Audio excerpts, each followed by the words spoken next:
Dear student, how are you? You are fine and safe. कैसे हो आप सब लोग? If you have any type of queries, so you can tell me on your comment section. Let's begin start new topic. आज का जो topic होने वाला है वो डिजीज़ पे है, ठीक है? तो सम डिजीज़ है उसके आपको ये देखना ट्रांसमिशन किसके द्वारा हो रहा है। तो मिजल्स की बात कर लेते हैं। मिजल्स में क्या होगा, एयरबोर्न के द्वारा ट्रांसमिशन होता है। देन सेकंड बात करते हैं पर्ट्यूसिस की, और ये भी सभी क्या है, वायरस के टाइप है। और एयरबोर्न ड्रॉपलेट डिप्थीरिया बैक्टीरिया होता है और सलाइवा से ट्रांसमिशन होता है इसका। रूबेलिया और स्मॉल पॉक्स क्या है, वायरस।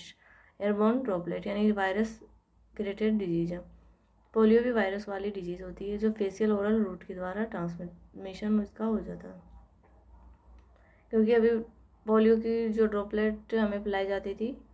मम्पस की बात करें तो ये भी एयरबोर्न ड्रॉपलेट, और सार्स इबोला भी क्या, बॉडी फ्लूइड। तो इतनी बात हमने इसकी कर ली। अब हम नेक्स्ट बढ़ेंगे। हमारा कुछ हमारी जो स्लाइड हैं उसके क्वेश्चन देख लेते हैं अब हम। फर्स्टली जो क्वेश्चन हमारा वो है 114, यानी कि electron microscopy was invented by, किसने दिया इलेक्ट्रॉन माइक्रोस्कोपी। तो ये हमारा हो जाएगा आंसर नंबर 4, यानी मैक्स कोनोल एंड अर्नेस्ट रस्का है, उसने क्या दिया, माइक्रोस्कोपी, इलेक्ट्रॉन माइक्रोस्कोपी दिया था। तो कुछ जो खोज है आपको याद रखनी है, जैसे लिविंग माइक्रोस्कोपी की पूछे आपको तो एंटी वॉन ल्यूवेनहोफ करना, ठीक है। सेकंड बात कर लेते हैं कि visualisation of DNA fragment is done after staining DNA with, तो इसमें आंसर हो जाएगा हमारा 3, यानी ethidium bromide follow by UV light exposure.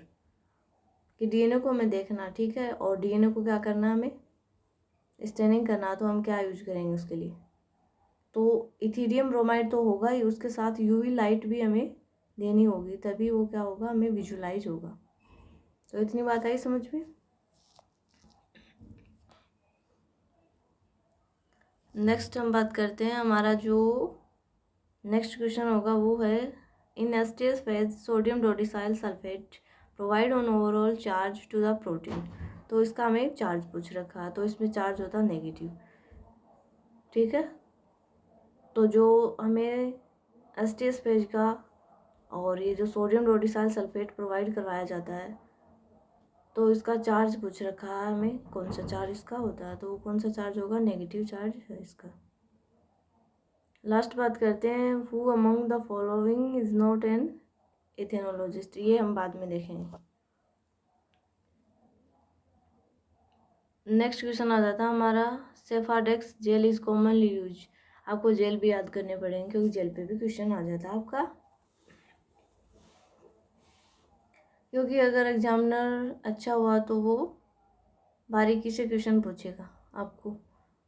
जैसे साइंटिस्ट के नाम पूछ लिए, ये कौन सा वेक्टर है, कौन सा डिजीज़ है, ये सब पूछेगा। और अगर डीपली पूछना होगा तो वो कुछ भी पूछ सकता। तो हम जो एग्जामिनर का माइंड तो कंट्रोल नहीं कर सकते, लेकिन हम हमारी स्टडी है उसको अच्छे से कर सकते हैं कि हमें बेसिक भी पता हो हमें, और साइंटिस्ट के नाम भी पता हो, उसके अलावा हमें बारीकी से भी पता हो और गहराई से भी पता हो।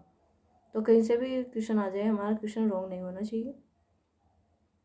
तो हमारा ये हो जाएगा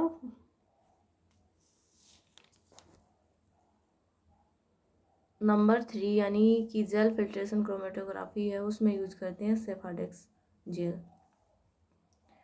अब जो क्रोमेटोग्राफी उस पर क्वेश्चन आ रहा है, ठीक है, और ये क्वेश्चन है वो चाहे आरपीएससी एग्जाम हो, नेट हो, गेट हो, सीएसआईआर, और उसके अलावा जो सेट की एग्ज़ाम होती है, अदर जितने भी एग्जाम हैं जो बायोलॉजी से रिलेटेड है, उससे क्रोमेटोग्राफी पूछा जाएगा।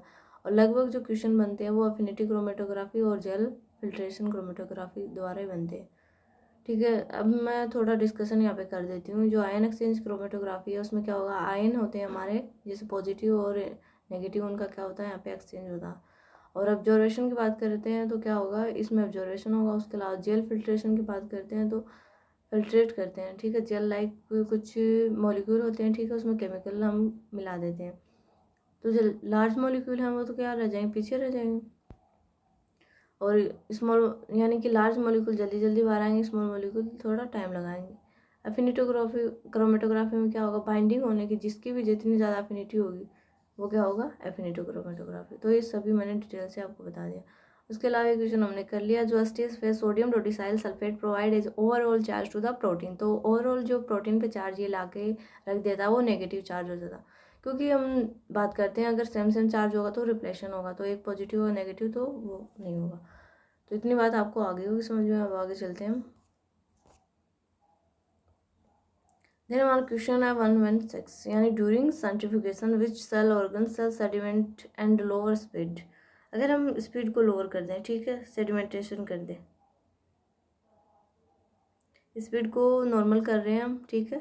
और ये जो क्वेश्चन है, और आपके तो जितने भी ज़्यादा क्वेश्चन आते हैं वो टूल्स टेक्निक तो आपने एमएससी लेवल का जितना पढ़ा, अगर आपने वो भी ढंग से पढ़ा ना तो आपके क्वेश्चन है वो क्लियर हो जाएंगे। क्योंकि हम सेल बायोलॉजी में पढ़ चुके हैं कि सेंट्रीफ्यूगेशन जब करते हैं तो क्या होता है, सेपरेशन होते हैं, ठीक है।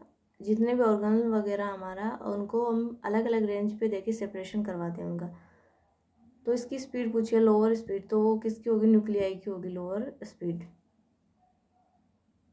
इतनी बात आई समझ में।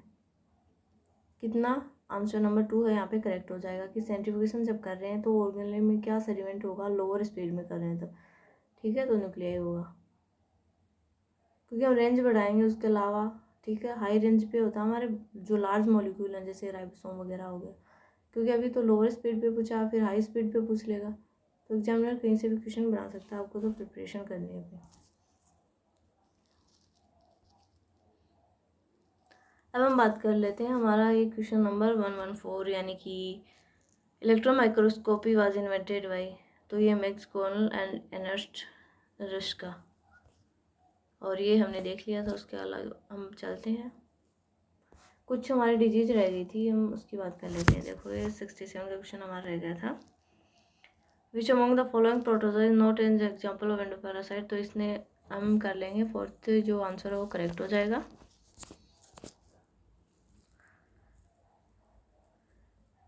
कुछ यहाँ पे मैथ के क्वेश्चन भी यहीं पे कर लेते हैं हम। उसके अलावा फिर जो हमारा नेक्स्ट वीडियो आने वाला वो इथोलॉजी पे होगा, ठीक है। जो ह्यूमन बिहेवियर वगैरह इथोलॉजी है, कौन इथोलॉजिस्ट है कौन नहीं है, उसके बारे में हम अलग से डिस्कशन कर लेंगे। और ये जो सभी पोर्शन मैं करवा रही हूँ वो पोस्ट ग्रेजुएशन लेवल के, ये भी बता देती हूँ मैं कि 10 क्वेश्चन आते हैं, आपको 20 नंबर के मिलते हैं, जिसको आपको अच्छे से करना होता है। क्योंकि अभी अभी हम जस्ट आए हुए हैं, ठीक है।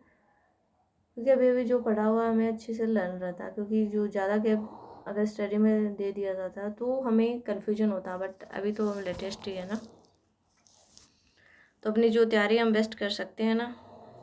तो मैथ का क्वेश्चन है हमारा, best measure of central math का हो, या फिर आपके टॉपिक दे रखा mean median mode standard deviation वगैरह आपके सिलेबस में दे रखा है तो पूछ सकता है एग्जामिनर, पूछेगा, पूछ क्या सकता है, 5-6 क्वेश्चन इससे भी आ जाते हैं। तो मैथ का क्वेश्चन ही मान के चलिए, इसे मेजर करते हैं हम सेंट्रल टेंडेंसी, किससे बेस्ट मेजर कर सकते हैं।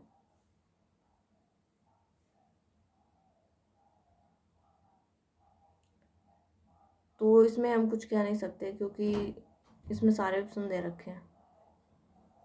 Formula for coefficient of standard deviation तो 43 में हो जाएगा 1 आंसर, यानी सिग्मा अपॉन एक्स बार है, ये हमारा कोफिशिएंट ऑफ स्टैंडर्ड डेविएशन का फॉर्मेशन यानी कि फॉर्मूला होता है। स्टैंडर्ड डेविएशन निकाल सकते हैं आप सिग्मा अपॉन एक्स बार।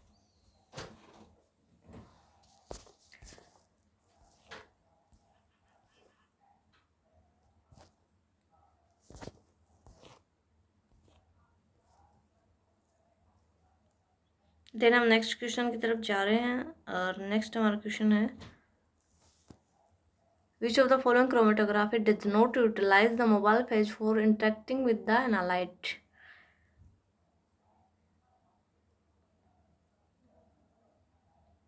कि वो कौन सी प्रक्रिया जिसके द्वारा हम क्या नहीं कर सकते, मोबाइल जो फेज है उसका हम यूज नहीं कर सकते। तो आप बताइए इस क्वेश्चन का आंसर क्या होगा।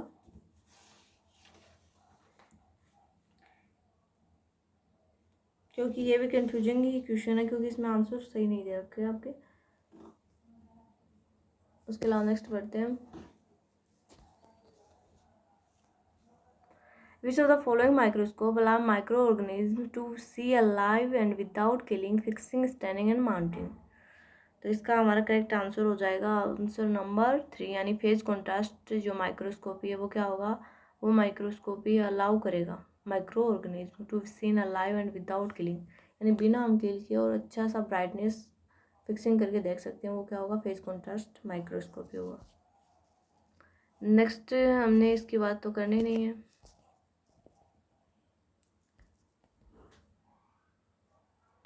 ये क्वेश्चन देख लेते हैं। Which of the following is made of एलिजाज आइडेंटिफाई ए सब्सटेंस, तो इसका आंसर हो जाएगा एंटीबॉडी को आइडेंटिफाई करता है। Next is which type of wavelength is made use of in colorimeter to determine the concentration of a solution, तो उसका आंसर हो जाएगा answer number 2 precise wavelength in visual light range, यानी कि वो वेवलेंथ को प्रिसाइज करेगा, उसके अलावा वो क्या करेगा? विजिबल लाइट है उस रेंज में वो काम करेगा। ठीक है, तो इतना समझ में आ गया होगा, यानी 2 आंसर यहाँ पे करेक्ट हो जाता है।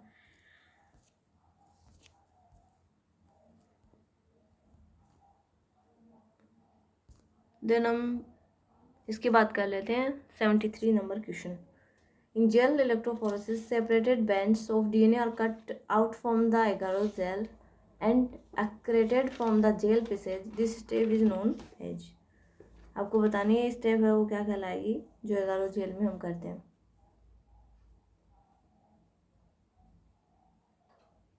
ब्लोटिंग कहते हैं। ठीक है, ब्लोटिंग होता है डीएनए की, क्या करते हैं हम? ब्लोटिंग करते हैं, क्योंकि इसमें तो ये ऑप्शन है बिल्कुल डिफिकल्ट है, यानी कि डिफरेंट है इन तीनों से। ठीक है, इल्यूशन क्या करेंगे हम? क्लोनिंग रिकॉम्बिनेंट में होती है, टैगिंग हम प्लांट में करते हैं, तो ये ऑप्शन क्या डिफरेंट है, यानी ब्लोटिंग यहाँ पे करेक्ट आंसर है, यानी कि जो फर्स्ट ऑप्शन है वो करेक्ट हो जाएगा यहाँ पे। टेक्निक ऑफ सूटिफियर, तो कल्चर की बात हो रही है प्लांट में, वाज डेवलप बाई, तो ये साइंटिस्ट के नाम आपको याद रखने हैं, पूछ लिया जाएगा आपसे। तो ये होगा हमारा 4 आंसर, मोरेल एंड मार्टिन, याद रखना आपको। टीप कल्चर जिसने किया वो कौन है? मोरेल और मार्टिन है। टी से क्या याद रखोगे? मार्टिन। ओके, एंड ये क्वेश्चन और देख लेते हैं हम, क्योंकि ये भी कंफ्यूजिंग ही है। इलेक्ट्रॉन वाला हमारा हो गया था, तो इलेक्ट्रॉन जो माइक्रोस्कोपी का जो डिस्कवरी है वो हमने देख लिया। देन हमारा ये सब जो हमने किया है आज आपको बहुत ज़्यादा बेनिफिट देने वाला है। जो क्वेश्चन आपको पता लगेगा कि कौन सा क्वेश्चन आ रहा है, हमें किस प्रकार की क्या करनी चाहिए, प्रिपरेशन करनी चाहिए, क्या हमको अच्छे से लर्न करना चाहिए। तो इन जो बातों का आपको लर्न करना है और अच्छे से सीखते रहना है, क्योंकि जब तक आप सीखोगे नहीं तो कुछ नहीं होने वाला। तो जितना आपको पढ़ाया जा रहा है और उसके अलावा आपको खुद से भी मेहनत करनी है। ठीक है, जहाँ से क्वेश्चन मिले आपको क्वेश्चन प्रैक्टिस करनी है हर दिन एक, या स्टार्टिंग में आपको एक और बहुत ज़्यादा है, यहाँ पे आप 1 घंटे आराम से बैठ के और अपनी स्टडी है उसको जितना किया उसका रिकॉल करना और क्वेश्चन प्रैक्टिस करना, ये बहुत ज़्यादा इंपॉर्टेंट है आपकी। जो जितना भी टाइम आपको मिल रहा है उस टाइम को कंज्यूम कीजिए, अपने टाइम को वेस्ट मत कीजिए। देन ये क्लास हमारी बहुत ज़्यादा इम्पोर्टेंट रहने वाली है और आपको कितना यहाँ पे समझ में आ रहा है। Then student, this video is earning here, if you like